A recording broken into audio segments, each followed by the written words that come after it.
And welcome to another edition of Spits and Suds. I'm Gavin Spittle of 105.3 The Fan. Oh my goodness, the days are counting down before the start of the Dallas Stars 2025-2026 season.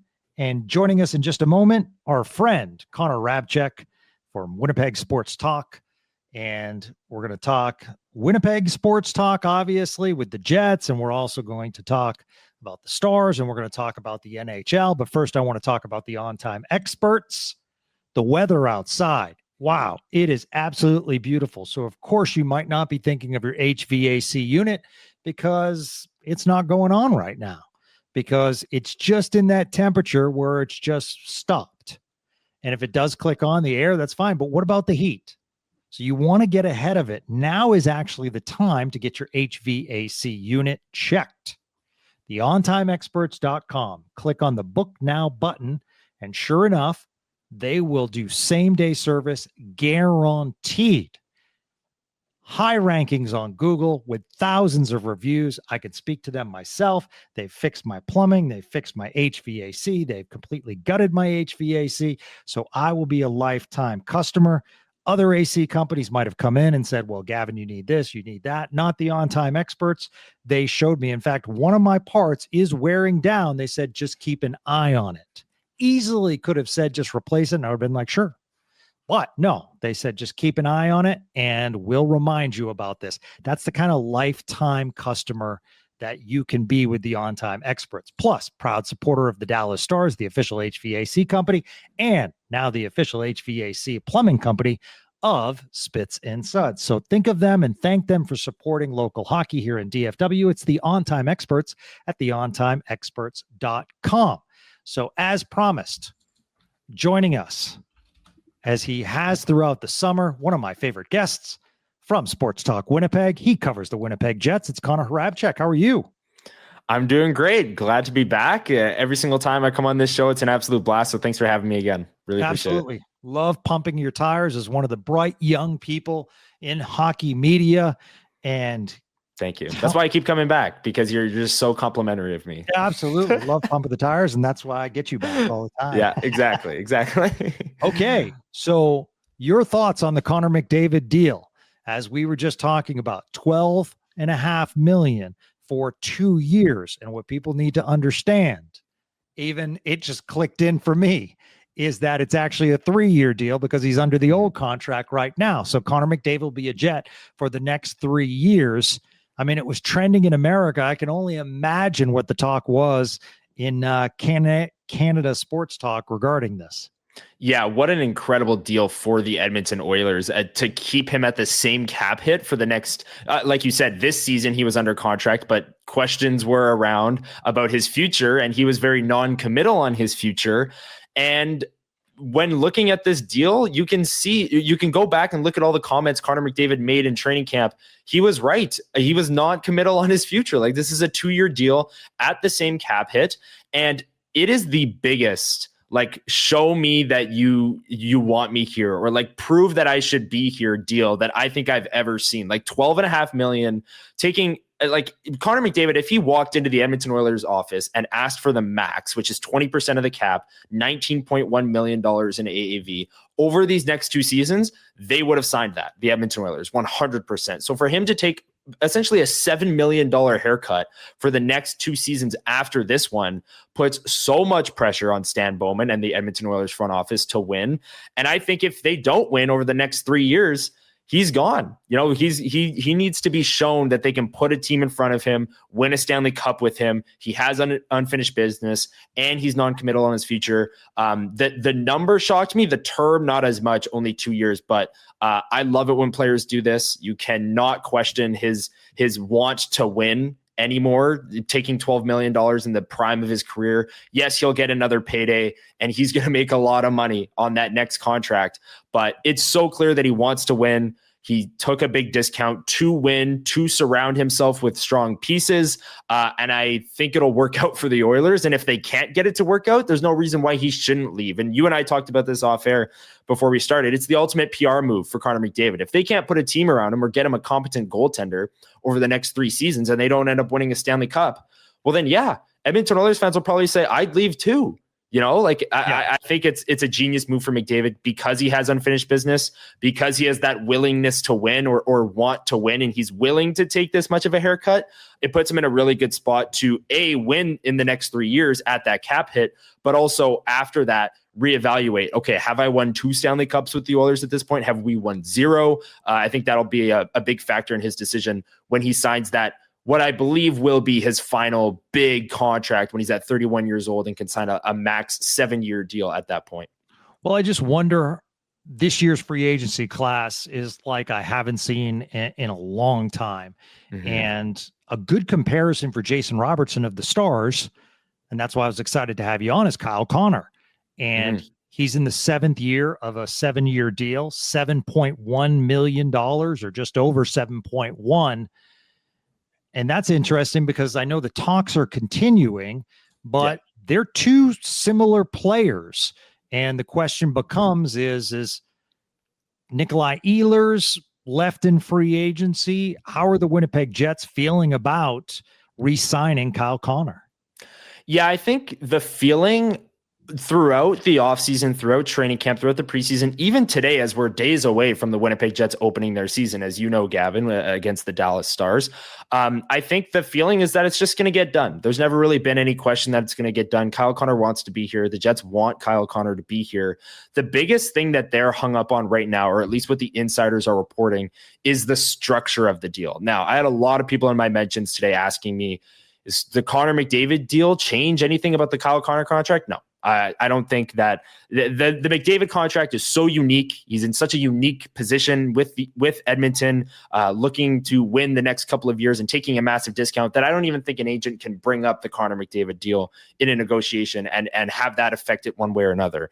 The Kaprizov deal, I also don't think affected Kyle Connor's raw AAV totals. But one thing that all of these contracts over the past number of years, or the past number of months, I should say, have affected the Kyle Connor negotiation is the structure.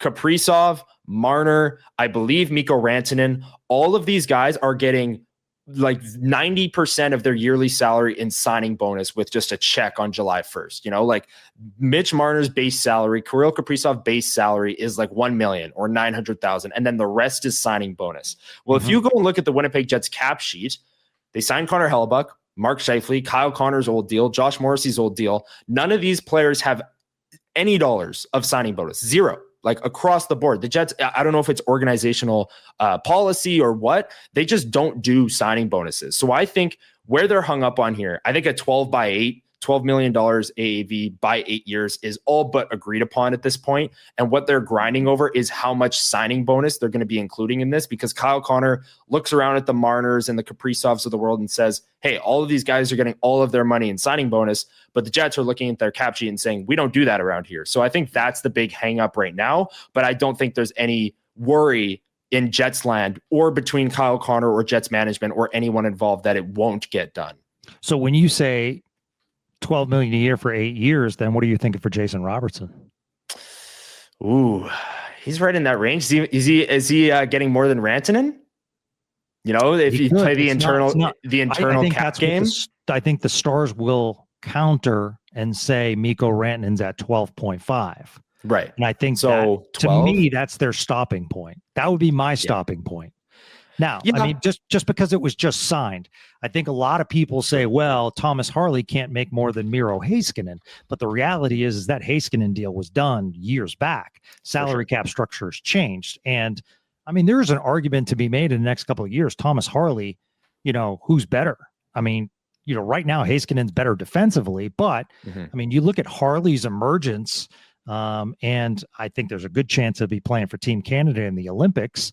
So, you know, I mean, he's emerging to me as, you know, I think he'll easily, after this year, if he has another great year, he'll be in, you know, top 8 as far as defensemen in the league. So, you know, Thomas Harley, Miro Heiskanen. So I do find it interesting. And you mentioned Kaprizov, and I like that you mentioned Kaprizov because the Winnipeg Jets' biggest rival is the Minnesota Wild. So my question to you, Connor, is when Kaprizov signs such a big deal, and I know Minnesota's different than other teams, they had to do that deal. At the same time, Did you look at that and like say, oh, wow, we're doomed? Well, at first, when Frank Saravalli reported that he turned down an 8-year by $16 million, I think there was a little bit of celebrating going around in Jets Nation, because we all thought that meant he wanted out. I mean, you turned down 8 by 16, which would have been the highest paying contract in NHL history. I thought that meant one thing, and that's I don't want to spend 8 years in Minnesota. As we know, that's not what ended up happening. He just thought he could get more, and he did, which is ridiculous. And I will say, Kirill Kaprizov, definitely, in that conversation for being a top 5, top 10 player in the National Hockey League. Like, he's got that talent. He was in the Hart Trophy conversation last year before getting hurt. The past number of years, though, he's had a bit of an injury history. Yep. He's missed time every single year almost, and extended periods of time. And you're not paying him. You are paying him for the prime of his career with this deal over the next couple of years. But I believe he's already 29. This contract is going to extend all the way till when he's 37 or 38. And it's a big number. Like, I know Kirill Kaprizov is awesome. And the Wild were in a position where I agree with you, Gavin. They had to do it because they're in this kind of mushy middle. You let Kaprizov walk, you're probably still too good as a team to like fully tank and rebuild, but you keep them and you can contend, and you've got all these young players like Faber and Buyam and Boldy and Eriksson Ek, and you can ride that wave and have Kaprizov be your star. So I see why the Wild did it and why Kaprizov got that number, because he had all the leverage. But man, it's a big number. It's a big risk with the injury history that he has. And I know Jets fans, and I will admit, it does suck that Kirill Kaprizov and Mikko Rantanen and all these talented players are still in the division for a very long time. It's gonna suck. There's it's gonna suck. But so there was that where it was like the initial, maybe Kaprizov wants out and he'll go to the East. This is awesome. But then no, they can't. Well, it's interesting because McDavid's deal, like you look at Kaprizov and it's 17 and you say, at least I said Connor McDavid, first $20 million a year guy. Yeah. And now it's like, wow, this is going to be interesting. The other reason I talked about Kaprizov with you is because personally, I feel as though now Kaprizov's the more talented individual, but if I said, like, who would you rather have, Matt Boldy or Kirill Kaprizov, I definitely think there's a discussion there based on Boldy's consistency, based on, what he's done, young. So, I mean, I'm not saying, of course, I want Kaprizov and he's talented and everything, but Matt Boldy's a very good player. And that's kind of, had me thinking, it's like, wow, 17 million. That's for a guy that hasn't played, he hasn't played a full season, I think, in 4 years. Yeah. Yeah. Boldy. Well, the Boldy deal is ridiculous. They have him at $7 million until like 2030, I think. So they got him early before the cap's rising. And this is the thing with the cap rising. And people will say, and people being you and I in the media will say the cap's rising, the cap's rising. We'll say this over and over and over again. And then it comes to a negotiation for Thomas Harley, and you'll have Stars fans saying, well, he can't exceed Miro Heiskanen's deal. Right. Well, yeah, Jackson Lacombe just got $9 million over 8 years in Anaheim. Like, this is a whole new environment. Logan Cooley just turned down $9.6 million for 8 years today with Utah. Wow. This is where we're headed. Kirill Kaprizov got $17 million. Like, if you don't think Thomas Harley is going to exceed 8.4, you're dreaming. This is the cap environment that we're headed towards. Players are going to get paid more. I guess we should actually talk about action on the ice as well. So big tilt on Thursday. First of all, let's go generic. Mm-hmm. How much does it mean as far as President Trophy winner, really good season, by Winnipeg, Dallas knocks them out. Mm-hmm. Is this something that, like, this first game, and I know it's just one game and it doesn't equal getting knocked out of the playoffs, but is Dallas on the radar? I think so. I also think the Jets, there's no doubt in my mind that they'll get up for this game. It being a season opener, Jonathan Toews debut or re-debut, Winnipeg Jets debut, but re-debut into the NHL after being off for 2 years. Before the game, they're going to hang the President's Trophy and Central Division winning banners from the regular season. So I think this is going to be, the atmosphere in Canada Life Center. It's going to be a charged atmosphere, and people are going to be excited for this. I think the Jets are going to get up for it. They've just had so many injuries to start the season, and we'll get into that. But to answer your question on whether or not the Stars are a target, I think they absolutely are. And anytime the Jets play Dallas, You know that they're a contender in the Central. Anytime you play Colorado, you know you're going up against McKinnon and McCarr, and they're going to be a contender. Anytime you go up against Minnesota, especially here in Winnipeg with them being their biggest rival, you know it's going to get chippy and it's going to have that playoff feel. That's just, over the past number of years, the Jets have kept the same core of Scheifele, Connor, Hellebuck, Morrissey. These guys know that every time they played the Dallas Stars, it's going to be a tough game. Home opener, Jonathan Toews, Jets debut. I think there's absolutely a target on the Stars back in this game, and it's going to make for an awesome hockey game because the Stars are loaded. The Jets, despite all the injuries, still a really good team, and I can't wait. It's such a great way to kick off the season with where we ended with Jets and Stars, or where we ended, not where you guys ended, where we ended. Yeah. Well, and Stars, I mean, as I tell Stars fans, it's like, it's okay to have a little bit of a slow start because you're at Winnipeg, at Colorado, and then home for Minnesota. Ooh, so those are 3 tough games in a row. Yeah, you mentioned the injury bug for Winnipeg. Dylan Sandberg out, Cole Perfetti out, Adam Lowry out. Any others? No, that's it for now. Biggies. Yeah, that's it for now. We're hoping that that's where it ends. Jonathan Toews was day-to-day. He left a preseason game. Scott O'Neill said that he tweaked something, but Toews is back skating with the group, and by all accounts, he's going to be in there opening night. Just kind of more precautionary than anything that seemed like. But the Dylan Sandberg injury is a big one. Really a fluke play in the preseason. His arm kind of got caught in the boards, and he broke his wrist. He'll be out 6 to 8 weeks. And what Dylan Sandberg did last year is step into the top 4 and be an elite shutdown defenseman, like a Jacob Slavin light, if you will. He's so good with his feet, so good with his stick in the neutral zone, shutting down plays. And there's just no one else on the Winnipeg Jets roster that can do what he does defensively. Like, Josh Morrissey is the Jets' best defenseman in the all-around game because he's got the offense to go with it. Player. But in terms of penalty killing and shot blocking, Dylan Sandberg is elite at those things. So a 6 to 8 week absence, that's really going to hurt, especially against a team like Dallas, where you feel good with Josh Morrissey out there against anyone. But when that second pair comes out there, you'd love to have Dylan Sandberg to shut down Mikko Rantanen or Jason Robertson or Wyatt Johnston or whichever line is out there for Dallas. It's going to really hurt for Winnipeg against the good teams to not have Sandberg. And that's their shutdown defenseman. Well, their shutdown center and Adam Lowry's already out till the start of November at minimum with a hip surgery, or recovering from a hip surgery that he underwent in the offseason. And then the final preseason game, Cole Perfetti on another kind of fluke play, suffers a high ankle sprain, and he's week to week. And as we know with the NFL, high ankle sprains are, roughly 4 weeks, about a month. So the Jets are missing a lot of firepower to start the season. They still have their top line, Scheifele, Connor, Morrissey, and Hellebuck. That's the core. They still have those guys, but it's the secondary options where they're really lacking. And they'll have to tread water, honestly, over the first couple of weeks of the season here before those guys get back, and then they can really hit the ground running.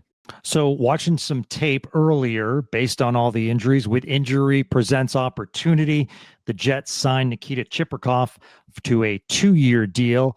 And what I was impressed by was his passing ability. Am I right on that? That's like, part of his game. Watched primarily the tape was on Manitoba Moose, obviously. Yes. And I thought he distributed the puck very well for a forward. So I'm interested to see him play. Where's he going to play in that Winnipeg lineup? Yeah, so he's filling in for Cole Perfetti. And this is a player that Jets fans are really excited about. He's a second-round pick in the 2021 draft, has spent the past couple of years with the Moose, but has been called up at times. And when he's gotten called up, he's been productive. And 4 games last year, he had 2 goals and an assist, so 3 points in 4 games before the Jets sent him back down. And you're 100% right on his passing ability. The selling feature of Chibrikov's game is, his fearlessness or his feistiness, if you will. Like, he's a small guy. He's not big by any means. He's 5'10", 170 pounds, but he is going into the corners at full speed. He wins a ton of puck battles. And then what distinguishes him from maybe a fourth line player is when he wins those puck battles, he can make something happen. He can make that pass. He has a great shot too. He finds himself in good positions and has a great one-timer as well. So this is a player, 22 years old. Like you said, the Jets had him under contract this year. He was going to be an RFA, but they extended him even 2 more years.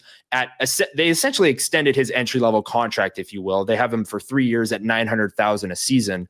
And this is a player that's going to step into the top 6 with Cole Perfetti out. And if he impresses, there's no reason to send this guy down, especially on a contract like that for the next 3 seasons. If he can help you win right now, which I believe he can, I'm expecting to see Nikita Chibrikov for the first couple of weeks and maybe beyond. Even with those injuries, though, looking at the Winnipeg lineup, I still think they have really good depth. I'm looking at their 4 lines right now are projected by Daily Faceoff. It looks really, even that third line, which gave the Stars some problems with Nemestikov, Iafallo, Niederreiter. That's a good grind line that can score.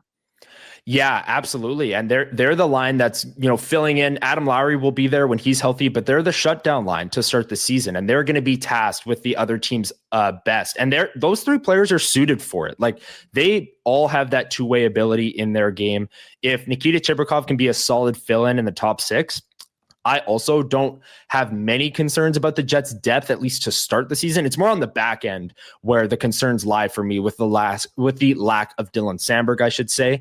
But up front, I think they're really deep. Cole Koepke on their 4th line has really impressed me in camp.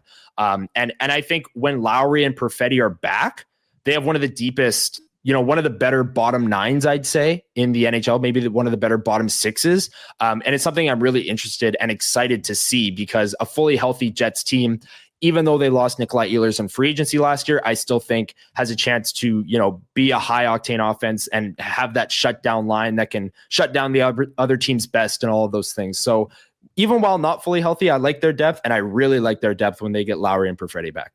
Are you intrigued by a new look Dallas Stars under Glen Gulutzan? I am. I very much am, because it's like a kid in a candy shop when you go and look at the Dallas Stars lines. The options are endless. Except left wing, my friend. Right. Well, I don't know. Mikko Rantanen can slide over, can't he? No, we'll keep him on the right. He's pretty good on the right. But with Jamie Benn out, it's it'll be interesting to see what they've tried Sam Steele over there. They're trying combos. I'll tell you one thing is that Maverick Bourque has looked really good in the preseason. He had a very, very good preseason. And Wyatt Johnston, I don't know if he could get better, but he certainly looked better. Sometimes I call him a post-January 1st player, because that's when he starts really lighting it up. But maybe this year will be different. New contract for him. He's looked really good in the preseason. Every time I go and look at the Dallas Stars lines on Daily Faceoff, like you just did for the Jets, I see a surefire top 6 player on their 3rd line. And I feel like I've seen that for the last number of years. So under a new head coach, like, how do they manage all of these talented players up front? Which combinations are they going to try out? How quickly are they going to be moving off of certain combinations as well? Are they going to give them time to gel? And then the defense core is loaded, just as they were last year. The Dallas Stars, to me, are going to win the Central. They're my pick to win the Central. And new head coach or not, I think they're going to be a really strong team. Yeah, it's interesting when you say the lines that they have at Daily Faceoff. Boy, that would be interesting if they had Sam Steele on the first line with Hintz and Rantanen. It's kind of fascinating what they're throwing out there. But they are separating Harley and Heiskanen, which they did a lot in the preseason, which is something Glen Gulutzan wants to spread the love, and he wants to give those guys major minutes. So it is going to be interesting. I guess the question is one of the things that made Winnipeg so effective was that power play last year, and special teams, they were just so good. With the injuries, do they still have enough firepower? I think so. I still think the power play, I don't think it's going to be number 1 in the NHL again. I do think it's good enough to be top 5 or top 7 or maybe even top 10 at worst. And that was with Cole Perfetti on it, who was going to be the guy to fill in for Nikolai Ehlers on that top power play unit. He's now out, like I said, week to week, probably going to be roughly a month before he's fully back up and running.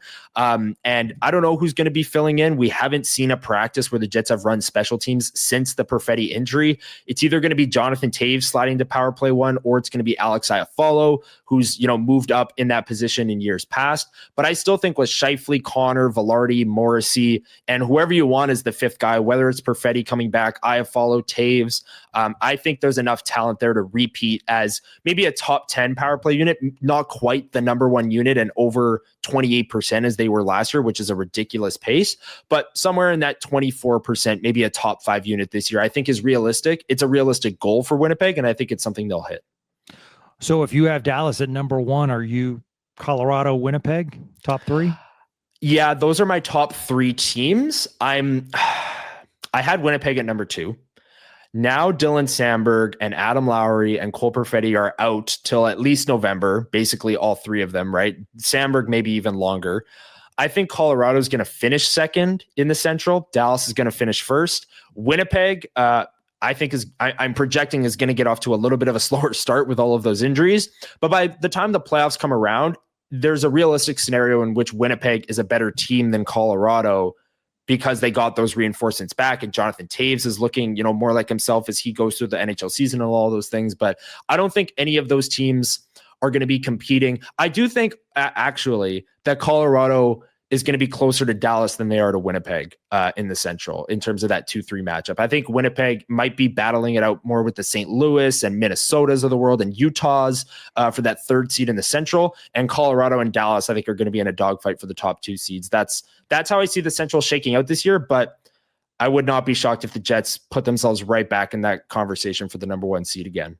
I mean, here's what I think you guys should do is don't worry about, just give us the game on Thursday. The Blue Bombers, you got to concentrate on the Winnipeg Blue Bombers in the CFL. They're 8-7. I mean, come on. They should be cup champions. And right. 8-7, you cannot allow the 11-4 Rough Riders to win, the West Division in the CFL. So, I mean, to me, that's what everyone should be concentrating on in Winnipeg, not just some Dallas team coming to town on Thursday. Right, exactly. The Dallas team coming to town with no storylines. It's not a playoff rematch. It's not the most decorated Winnipeg hockey player of all time making his debut for the Jets. Nothing big happening on Thursday night. No, absolutely. Since you're embedded now and you're going to all the practices, Jake Ottinger mentions Connor Hrabchak. Does Connor Hrabchak ever mention Jake Ottinger? Not unprovoked.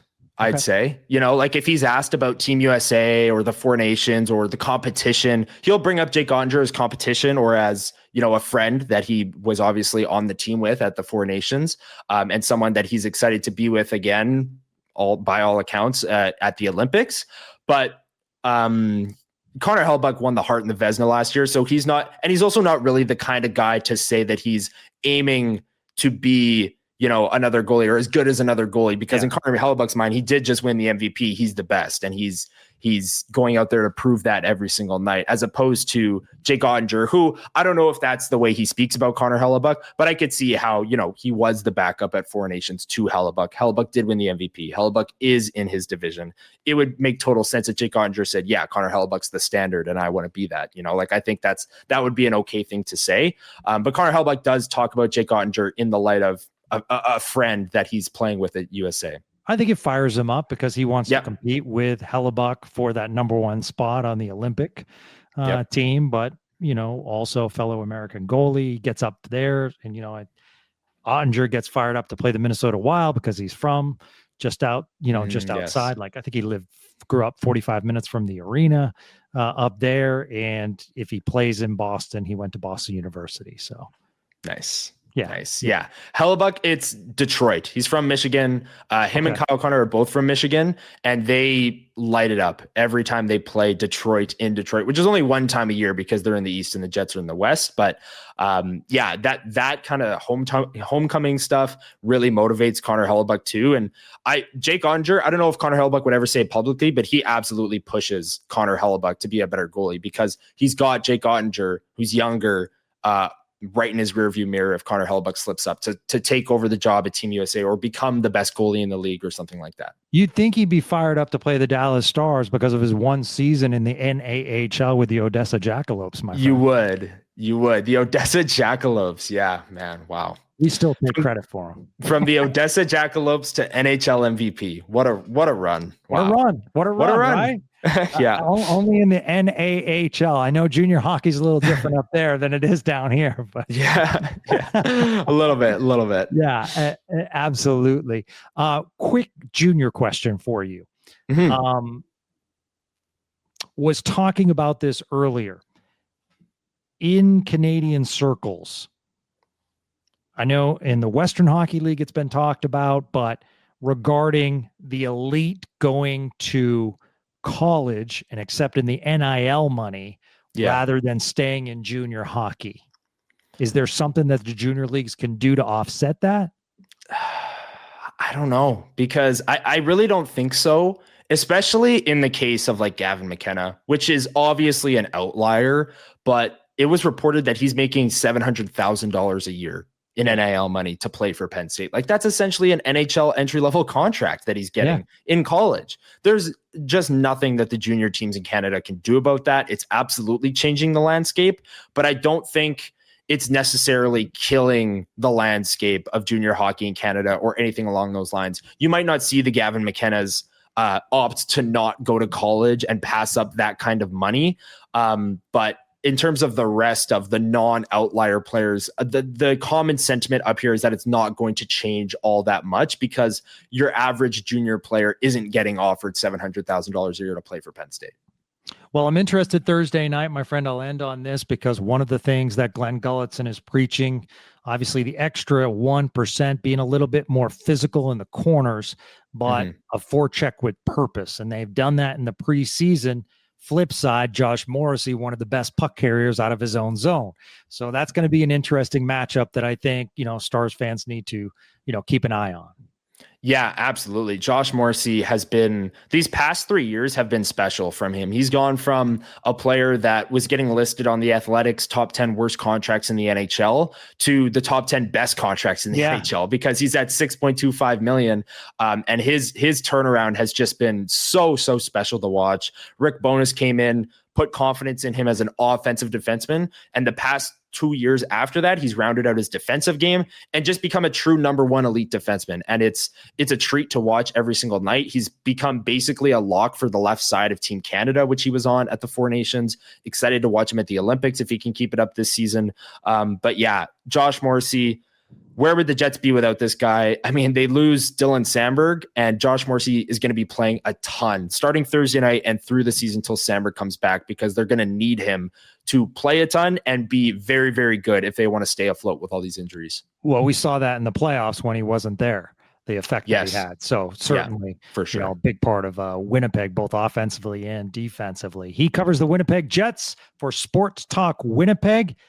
If you want to follow Sports Talk Winnipeg, which I do, it is a great channel to follow not just the Jets, but NHL at Sports Talk WPG. To follow Connor Hrabchak at Connor Hrabchak 1. That's Hrabchak 1. I follow him, so just put in, Connor, and he'll come up. You're a beast, my friend. Thank you very much, Gavin. Very, very much looking forward to getting done with this preseason, getting on to the regular season. Yeah. Jets, Stars, huge tilt. Thanks so much for having me. This was an absolute blast. Anytime. Absolutely. Is it a whiteout on Thursday? No, that's a playoff thing. Come on.